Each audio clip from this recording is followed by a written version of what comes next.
But on a general, I think that's what I really wanted to talk about, was just sharing that I think a part of why we're tired is because we need to catch up to ourselves. We need to speed up our own program. We need to download the new version.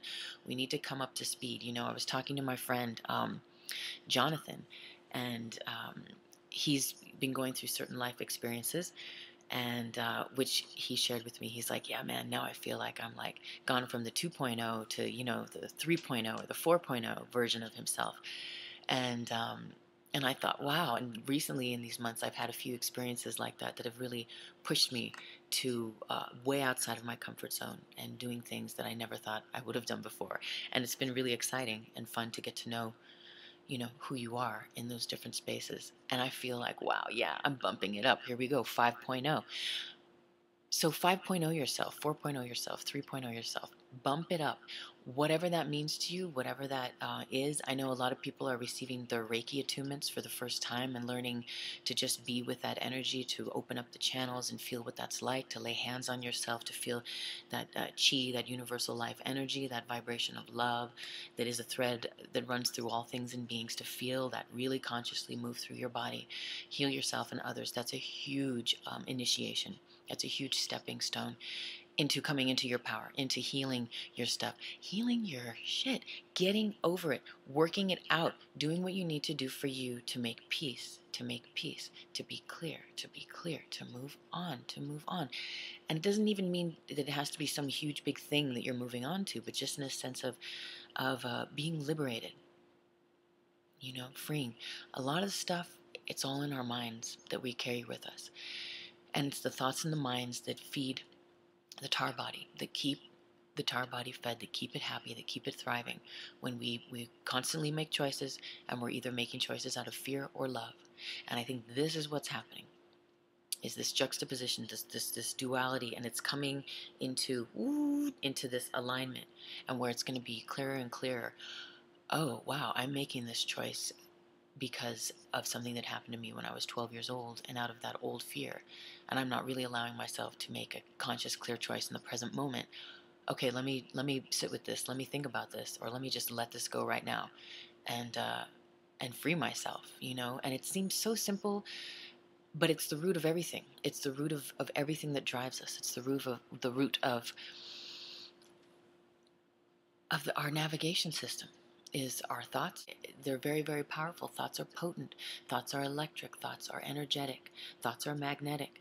Once we really get a sense of this, we begin to realize how much tar we entertain in ourselves, we entertain in others, and we become more and more aware of how valuable our time, our energy, and our space is, and in making choices of who, what, where, and when we're going to allow ourselves to be present for certain transmissions.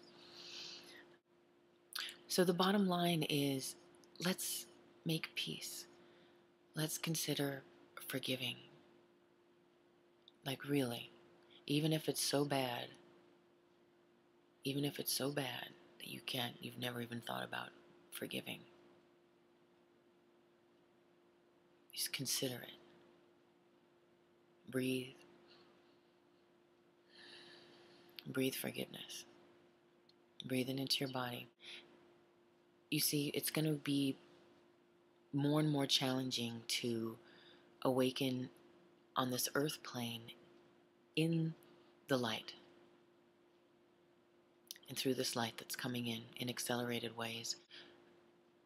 The more of our own stuff we haven't worked out through the tar body, through the baggage, through the layers of caca, of the stuff that we carry around constantly, consciously, unconsciously, subconsciously, emotionally, mentally, physically, spiritually, even the stuff that's ours.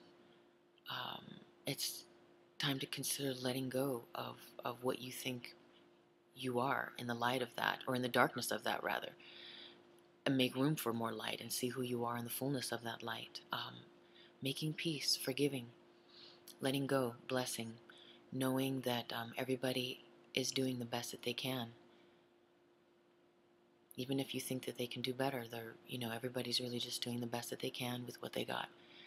We're all at our own stages of growth, of learning, and the more that we can just allow people to be, wherever they're at and get on with healing ourselves, being well with ourselves, getting into a groove with ourselves, connecting with the divine and with love, with the vibration of love. Is the juice, is the power, is what's going to make this transition over this next 5-10 years seamless, joyful, easy, peaceful, filled with laughter and harmony, versus violence and war and terror and all of these shadow, dark, tar, fear-based realities. We can create whatever we want. You have to know that. You can create whatever you want, and we do it all the time. And so right now, the work we're doing on ourselves, it's very important for this transition we're coming up into, this alignment that's going to take place. It's going to change everything. It's going to change, and it already is changing everything, right? So the homework we can do now, the easier the test will be. We won't even notice. There will be no test, because you're going to just ace through, because you're not going to have to experience the shadow. Once you've experienced shadow within yourself and you face that tar down, it becomes, on one hand, greater ingrained, that wisdom, that maturity, that ability to see it, to sense it, to avoid it, like Aikido, to just, just move with it, in a sense that you are become invisible to one another, so that nothing sticks to you, so that you're not susceptible to picking up anyone else's stuff, tar, or just universal energetic tar of the earth. We build up our shields, our auric shields, by exercising light work, bringing more light and healing into our bodies. And where there's light, there's no dark, or where there's greater light, there's less dark, we can say, for now, anyway, as we work our way to that greater light. Don't be afraid to die and be reborn.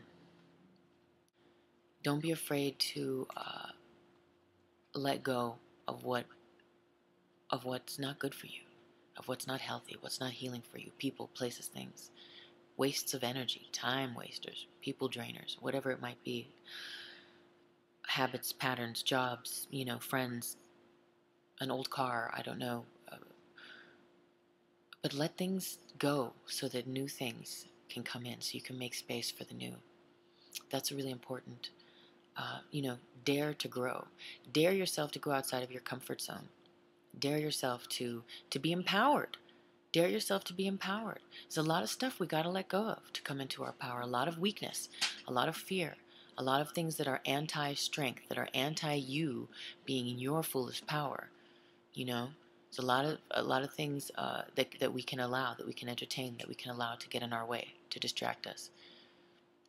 And it's up to us to sometimes create detours, but to sometimes just go straight through and do what we need to do along the way, whether it's healing, blessing, releasing, forgiving, crying, laying hands on, exercise, eating good, getting enough rest, letting yourself rest. And it's okay to rest as well. It's really important.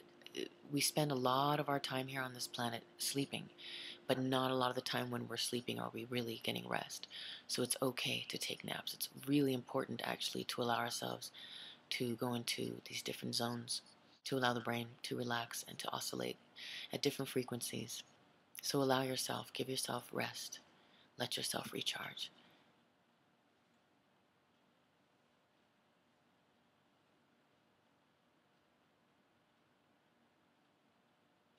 Let the light in and flourish. Raise the universal vibration by letting the light in. Let the light in. All the time, let the light in. Whatever situation you're in, let the light in. It's disturbing, it's disgusting, it's bugging you, the person's bugging you, the situation is negative. Let the light in. Bring the light in consciously. Bring the light in. Be a light bringer, be a light bearer. Open the way for yourself and others, for the highest good of all.